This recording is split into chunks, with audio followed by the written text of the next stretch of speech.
Μπήκα πάλι στο δάσος και βλέπω ένα πανέμορφο τοπίο μπροστά μου. Αυτό που μου αρέσει ιδιαίτερα είναι ο τρόπος που περνάει το φως μέσα από τα φύλλα και πέφτει σε μερικά σημεία του δάσους. Είναι πολύ ωραία εδώ. Φαντάζομαι να χαθώ και να μην έχω ίντερνετ, γιατί δεν έχω ίντερνετ. Δεν είμαι σίγουρη ότι θυμάμαι που ήρθα. Εντάξει, κάπου πίσω και αριστερά. Άρα μετά είναι μπροστά και δεξιά. Τέλεια. Δεν νομίζω ότι θα χαθώ. Δείτε εδώ μια ομορφιά. Δεν είναι υπέροχο το μέρος. Είναι για να χαθείς μέσα σε αυτή τη βλάστηση. Άλλο ένα δίλημμα. Δεξιά ή αριστερά. Πάμε αριστερά. Φαίνεται πιο ωραίο το μέρος, να έχει πιο πικρή βλάστηση. Αλλά παρόλα αυτά περπατήσιμο. Είναι πανέμορφο. Ακούω το νερό και άρα με κατευθύνει. Δεν πρόκειται να χάσω το δρόμο μου όσο βρίσκομαι δίπλα στο ποταμάκι.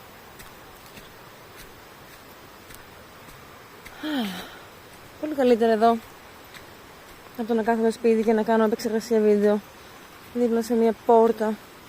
Δείτε εδώ. Wow. Πανέμορφο. Αλλά κάτσε να δούμε και εδώ τι έχει. Άμα δούμε λιγάκι το ποταμάκι, βλέπω ότι υπάρχουν και κάποια καλώδια γενικά. Μάλλον παίρνουν νερό οι άνθρωποι από εδώ.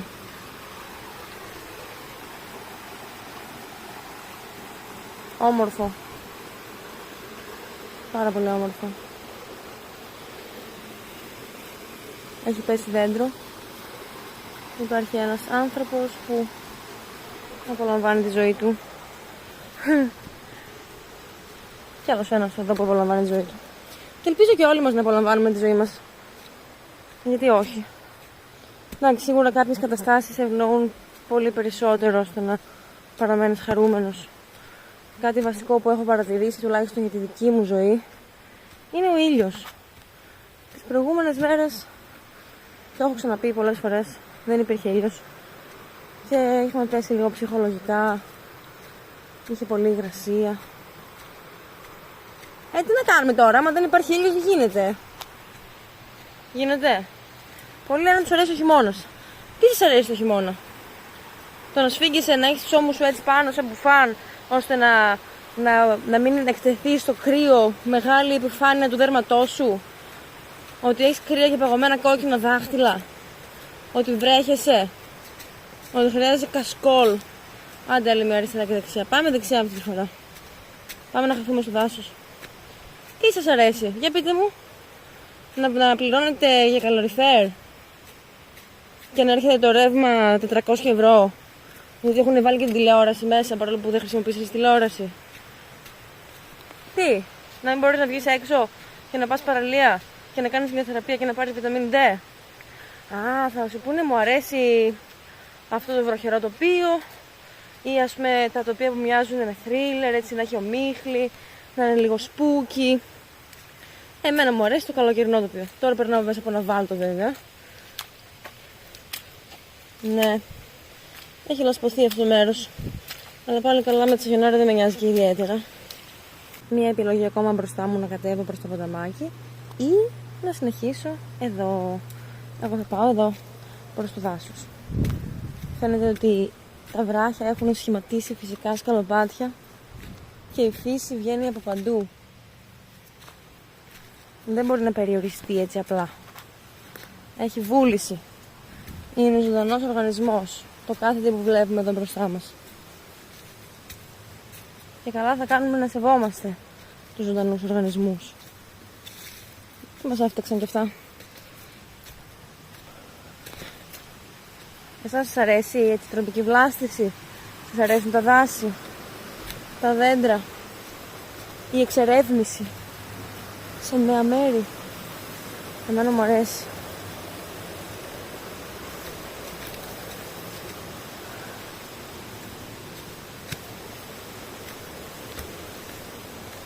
Και τι άλλα, τα δικά σας τα νέα, για πείτε. Είχα ρωτήσει τις προάλλες, μου είπε μια κοπέλα ότι δεν χιόνισε πολύ, δεν μπορούσατε να πάτε στο Καϊμαξαλάν για σκι και τα λοιπά. Και εμάς μας αρέσει το σκι πάρα πολύ, του Κωνσταντίνου ιδιαίτερα, του λείπει. Εμένα με πήρε Κωνσταντίνος πρώτη φορά για σκι, δεν γνώριζα τίποτα. Πονούσε τόσο πολύ στην αρχή τα πόδια μου, υπέφερα με τις μπότες. Πάλι καλά, μετά το συνήθισα και τώρα μου αρέσει και εμένα. Δείτε εδώ, έφτασα σε έναν καταραχτούλι και βρήκαμε την πηγή από όπου συνεχίζει όλο αυτό το νερό να κυλάει. Έτσι που λέτε, πήγα για σκι εγώ, βασανίστηκα λίγο, αλλά εντάξει, έτσι πάνε τα πράγματα.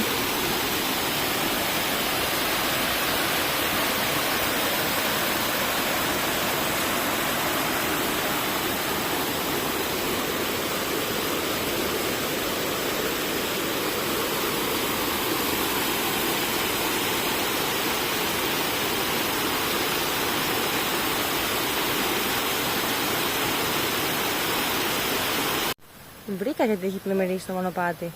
Υπάρχει ένα λάστιχο το οποίο έχουν βάλει εκεί για να ποτίζει.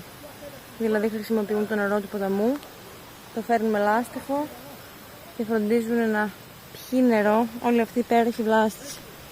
Εντάξει, το μονοπάτι είναι λίγο έτσι γλιστερό, αλλά εντάξει. Κάπως πρέπει να ποτιστεί το μέρος. Θα μου πεις, δεν ποτίζεται από τις άπειρες βροχές που ρίχνει. Αυτό είναι μια αλήθεια, ότι βρέχει συχνά εδώ. Τουλάχιστον όσες μέρες ήμασταν εμείς εδώ και έβρεξε και σύννεφα είχε. Ανυπομονούμε για το καλοκαίρι που ήταν σήμερα. Και ανυπομονούμε και το καλοκαίρι στην Ελλάδα που είναι σε μερικούς μήνες. Και δεν καλύτερο από το καλοκαίρι στην Ελλάδα. Έτσι. Τίποτα. Λοιπόν, πάμε να κατέβουμε πάλι. Η εξερεύνηση σταματάει γιατί θα γυρίσω πίσω. Θα πάω να βρω άλλους δρόμους. Και μου αρέσει πάρα πολύ εδώ. Ταυτόχρονα έχω και ένα άγχος ότι δεν πρέπει να αργήσω και πάρα πολύ, γιατί πρέπει να κάνω pre-schedule τα βιντεάκια μου. Συνήθως κάνω όλα. Συνήθως κάνω pre-schedule από την προηγούμενη μέρα. Προγραμματίζω δηλαδή τα βίντεο, γράφω τις περιγραφές για να ανέβει ένα στις 2,5 ώρα για μένα, που είναι για εσάς συν 5, 7,5 ώρα το πρωί. Και μετά 2-3 ώρες περίπου ανεβάζω τα υπόλοιπα βιντεάκια.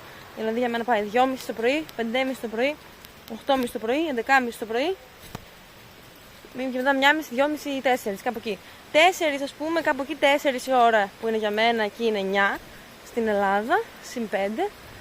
Και είναι εκεί ας πούμε θέλω να ανεβάζω το τελευταίο βιντεάκι της ημέρας, γιατί πιο μετά θα κοιμάστε. Και ποιος θα το δει. Χάνεται μετά από τον αλγόριθμο. Άσε που έχω υποψιαστεί. Έχω τις υποψίες μου ότι ο αλγόριθμος του Facebook έχει τα κόλπα του. Μπορεί να σε τιμωρήσει, μπορεί να σε ευνοήσει. Δεν ξέρουμε ακριβώς πώς λειτουργεί όλο αυτό. Το ανακαλύπτουμε όμως. Και νομίζω τελικά ότι άμα αναρτήσεις link ιστοσελίδας, όχι ιστοσελίδας, YouTube ας πούμε link, σε τιμωρεί. Δεν αρέσει στον αλγόριθμο του Facebook. Και γι' αυτό δεν τον δείχνει σε πολλούς χρήστες, γιατί τι θέλει το Facebook? Να μείνουμε όλοι πορωμένοι, θυσμένοι στην ιστοσελίδα τους, στην εφαρμογή τους και να μην πάμε πουθενά αλλού, στο YouTube, Instagram. Εντάξει, Instagram νομίζω τώρα είναι ένα μαζί με Facebook. Αλλά δεν θέλουν να πας να φύγεις από εκεί, θέλουν να σε έχουν θυσμένο. Αλλά εμείς δεν θέλουμε να είμαστε θυσμένοι. Έτσι δεν είναι? Δεν θέλουμε να είμαστε όλη μέρα στο Facebook. Πρέπει να προσέχουμε πάρα πολύ με το πόση ώρα καθόμαστε στο διαδίκτυο, κοιτάμε πράγματα ή παίζουμε παιχνίδια. Παλιότερα, εγώ και ο Κωνσταντίνος παίζαμε Age of Mythology και το είχαμε λιώσει. Πόσες ώρες χαμένες, ξοδεμένες, άσκοπες. Ήταν πολύ ωραία πάντως, περάσαμε καλά. Παίζαμε και, πώς λέγεται, Call of Duty, PlayStation, και εκεί περάσαμε πολύ ωραία. Φτάσαμε στο γύρο 27 νομίζω, με τα όπλα και με τα ζόμπι. Σε βαθμό που έκλεινα τα μάτια μου το βράδυ και έβλεπα ζόμπι. Έβλεπα στα όνειρά μου, παύλα φιάλτες μου, έβλεπα ζόμπι. Δηλαδή φανταστείτε αυτό, να παίζεις τόσες ώρες παιχνίδι. Αυτό πότε έγινε? Στην Αγγλία. Είχαμε πάρει το PlayStation του σχολείου, το οποίο μας επέτρεψαν, να το κλέψαμε. Μας το δώσανε, το πήραμε, παίζαμε PlayStation και είχαμε λιώσει. Άρα ξέρω ότι μπορείς να κάνεις είτε δημιουργικά πράγματα όταν τελειώσεις με τη δουλειά σου, είτε να βγεις με τους φίλους σου για βόλτα και να συζητήσετε, είτε να μάθεις κάποιο μουσικό όργανο, είτε κάποια ξένη γλώσσα, είτε να μάθεις να μαγειρεύεις κάτι. Αλλά μπορείς επίσης να κάνεις κάτι το οποίο είναι κάπως άσκοπο, κάπως χάσιμο χρόνου, κάτι το οποίο θα σου δώσει μια προσωρινή χαρά στο τώρα, αλλά μετά αυτή η χαρά θα φύγει και ο χρόνος επίσης θα πάει χαμένος. Άρα υπάρχουν δύο είδων δραστηριότητες. Η πρώτη κατηγορία είναι αυτή. Αχ, κοτόπουλο. Είναι πολύχρωμο. Ωραίο είναι. Η πρώτη κατηγορία είναι αυτή που κάνεις κάτι και ταυτόχρονα αυτό το κάτι που έκανες μένει στο μυαλό σου για το μέλλον. Ας πούμε, άμα έχω κάνω μία ώρα να μάθω γαλλικά, ας πούμε, γιατί τώρα έχω αρχίσει να μαθαίνω γαλλικά, η οποία θα είναι η πέμπτη γλώσσα που μαθαίνουμε. Ο Κωνσταντίνος είχε κάνει γαλλικά λίγο στο σχολείο, αλλά δεν τα θυμάται, λέει, και εγώ είχα κάνει λίγα γερμανικά. Επίσης δεν τα θυμάμαι. Τέλος πάντων, ας πούμε ότι κάνω μία ώρα γαλλικά. Τι είναι αυτό το ωραίο? Το κάνανε Ίνκας γενικά αυτό. Το είχαμε συναντήσει πολύ στο Περού. Να βάζουν τη μία πέτρα πάνω στην άλλη. Και το νεράκι είναι πολύ δροσερό και ωραίο. Αχ, σούπερ είναι. Ναι. Οι δύο κατηγορίες είναι οι εξής. Η μία είναι αυτή που σου δίνει κάτι και στο μέλλον. Κάνω μία ώρα γαλλικά. Αύριο, παρόλο που έχει περάσει αυτή μία ώρα, κάτι έχει μείνει μες στο μυαλό μου. Θέλοντας και μη, δεν μπορώ να τα ξεχάσω αυτά που έμαθα. Και άλλη κατηγορία είναι περνάω καλά στη στιγμή και μετά επομίζομαι τις συνέπειες. Και αυτό δεν είναι μόνο τα παιχνίδια, οι χαμένες ώρες που ξοδεύεις, ας πούμε, παίζοντας παιχνίδια. Είναι και στα φαγητά. Δηλαδή, άμα φάω κάτι γλυκό και νόστιμο και ωραίο, εκείνη τη στιγμή παίρνω την απόλαυση, ικανοποιούνται οι γευστικοί μου κάλικες και μετά, μόλις τελειώσει το γλυκό μου, έχω μετανιώσει. Η απόλαυση έχει σταματήσει και τώρα θα αρχίσω να επομίζομαι τις συνέπειες, οι οποίες είναι πολλές. Και αν είναι αρνητικά, το χειρότερο κατά τη γνώμη μου είναι ότι εθίζεσαι. Δηλαδή, άμα φας μία φορά γλυκό, μετά θέλεις και αύριο να φας γλυκό. Άμα το κάνεις πολλές μέρες συνεχόμενα, εθίζεσαι πολύ και μετά αρχίζει να έχεις εκνευρισμό, να πεινάς πιο εύκολα. Κάτι σου φταίει τέλος πάντων. Μετά αρχίζει να βάζεις κιλά, αρχίζει να σε ενοχλεί και αυτό υποσυνείδητα. Ίσως, εγώ μιλάω για μένα. Προσωπικά μου αρέσει να έχω χαμηλό ποσοστό λίπους. Ξέρω ότι σε κάποιους μπορεί να αρέσει να έχουν υψηλό ποσοστό λίπους. Ξέρω ότι κάποιοι ενοχλούνται όταν κάποιοι άλλοι έχουν χαμηλό ποσοστό λίπους και κάποιοι άλλοι ενοχλούνται όταν κάποιοι άλλοι έχουν υψηλό ποσοστό λίπους. Σε αυτούς τους ανθρώπους έλεγα να μην ασχολούνται και πολύ με το τι κάνουν οι άλλοι και να κοιτάξουν πρώτα τον εαυτό τους. Βέβαια, οι ίδιοι νομίζουμε όλοι ότι είμαστε πολύ υγιείς και ότι πρέπει να δώσουμε συμβουλές στους γύρω μας γιατί είναι κακό και θα πεθάνουν σύντομα. Αλλά αυτά είναι ανοησίες. Καλύτερα να κρατήσουμε τις συμβουλές για τον εαυτό μας και να δώσουμε το σωστό παράδειγμα με τις πράξεις μας. Η κοιλιοδουλεία και η λαιμαργία δεν είναι προτερήματα. Κατά τη γνώμη μου πρέπει να τρώμε μελιτά.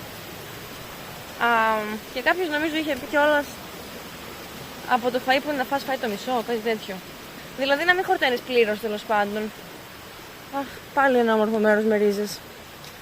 Δεν ξέρω ποια είναι η γνώμη σας. Εγώ κάθε φορά που τρώω τηγανιτές πατάτες με μπέργκερ, πίτσες και σκάω στο φαΐ,